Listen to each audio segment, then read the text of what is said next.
know for some of you, even thinking about starting a video podcast is overwhelming. Deep down, you want to go for it, but something keeps holding you back. So whether it's the setup or lack of confidence, I'm going to share some tips and actionable steps to help you jump in and get started with your video if it's something you've been wanting to do.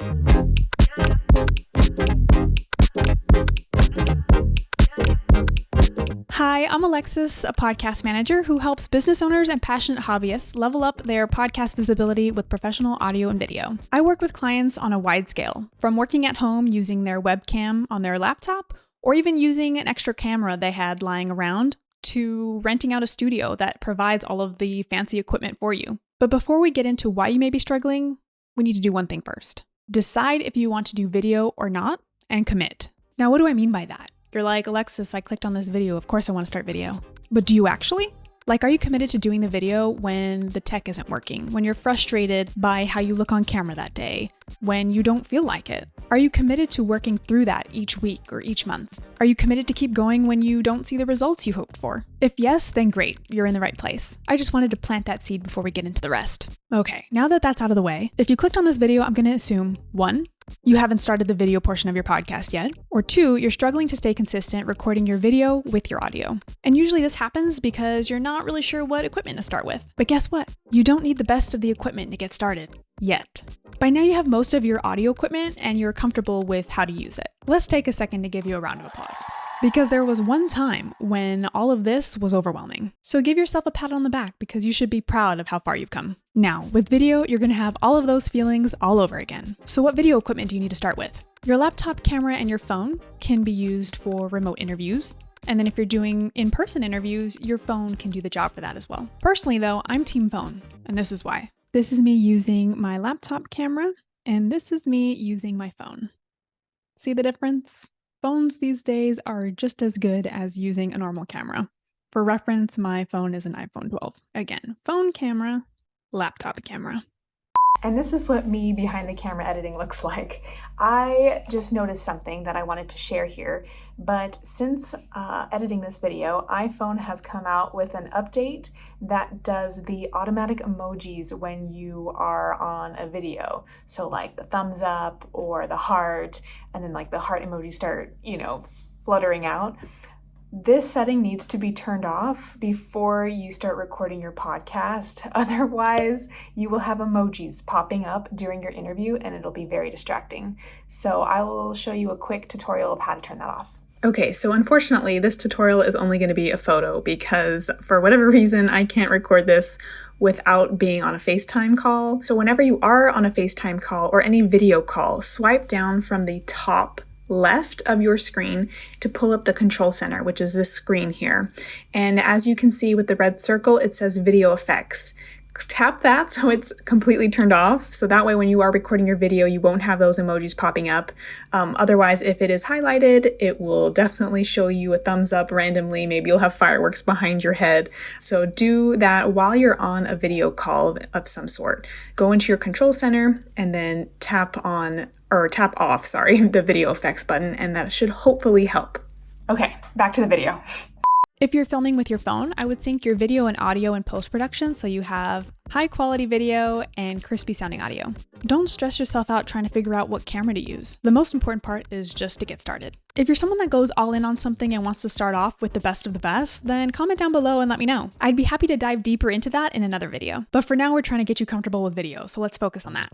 More than likely, you're already recording video with your podcast using software like Zoom or Riverside or similar. But if you're doing this and not utilizing the video yet, we're going to start tricking your mind into thinking we are using the video. So while you're recording your audio with video, knowing that you're not going to use the video just yet, start treating your interviews as if you are. While you record your videos, we have to pretend like we are going to use that video for social media clips or for YouTube. It sounds silly, but we're trying to get into the habit of tricking your brain into thinking this video is going to be used for later. Or even record short clips of yourself on your phone. You don't have to share it, but this gets you through the feelings of uncomfortableness and the awkwardness and the cringe. The more that you can accept that it is what it is, uncomfortable, the faster you'll get to, oh, whatever, I'll just post it. The key here is filming through that uncomfortable feeling and not letting it hold you back. Start filming the video just to film. If you're feeling like you can't fully commit to uploading your video episodes just yet, One thing you could do is start using the video you are recording for social media clips. That way you're only putting out 30 to 45 second-minute clips, more or less, instead of putting the whole 45-minute or hour-long episodes up on YouTube. This is always something I suggest to my clients when they're not ready to commit to putting out video content regularly. But it helps with getting exposure for your podcast and getting you more comfortable with seeing yourself in a video format. If you're filming with a guest, you can have you and your guest in the same clip. If it's just you, like a solo episode or something, you can combine clips of you solo with B-roll of whatever it is that you're talking about. If getting camera ready is one reason why you're struggling with video each week, let's peel back the layers on this. I think it's important to note that people who are coming to your podcast are coming because of the value you provide, not because of the way you look.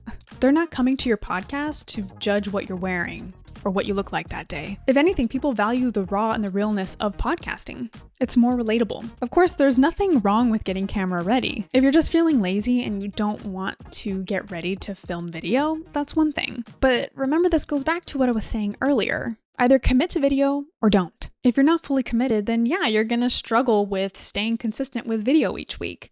And it's going to be hard and you're going to continue to struggle. But if the only reason you're not turning on the camera is because you're not happy with the way you look, let's talk through it. We really are our own harshest critic. No one is staring at you like you are staring at you. If you can start thinking this way, you'll be surprised at how much your mindset will change around recording video. You got to be your own hype man or woman. Heck, I give myself pep talks when I need them or when I don't feel like filming. And usually when the latter happens, I put on music to help boost my energy. Songs that make me sing or dance, I put that on. I drink some coffee. And that's my personal trick to get me to film when I don't want to. No one else can force you to do the thing. You have to want to do this for yourself and for your podcast. And not to get deep or anything, but between you and me, be the support system that you've always needed. Because at the end of the day, it's just you. Yes, you can have a team of supporters and mentors and family members and friends that are there by your side, but when it really comes down to getting you motivated and inspired to speak and share your value, it really comes from within. I know this is going to be easier said than done, but try not to focus on what you look like or how you're presenting yourself on camera, and focus on the value that you are bringing to your audience. Because the reality is you have so much to give. Hype yourself up. If you want to shoot video, encourage yourself to do so. No one is judging you. And if they are, that's a them problem, not a you problem. Plus, it's time to not give a flying what people think. Video editing is more time consuming. This is true, if you want to edit it yourself. One option could be uploading the podcast episode raw, like as it is. I find that more people are starting to do this. In fact, I saw this episode with Joe Rogan. Okay, minus the fact that he's Joe Rogan and he can do whatever he wants, but him and a guest literally got up mid-interview to go to the bathroom, and they just left the camera rolling. I thought this was hilarious, but also kind of refreshing. It can also be anxiety-inducing if you're a perfectionist like myself. If this is the case, consider outsourcing to a video editor.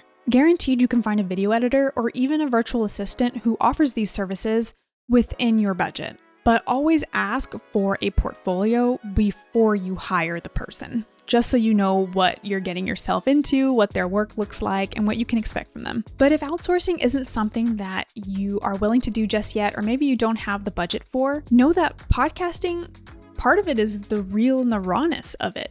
It doesn't need to be overly edited or overproduced. Be sure to weigh the benefits and the challenges and decide if incorporating video aligns with the goal of your podcast. Let me know if these tips were helpful or if you want to learn more about how to set up a video podcast down below, and I'll see you in the next video.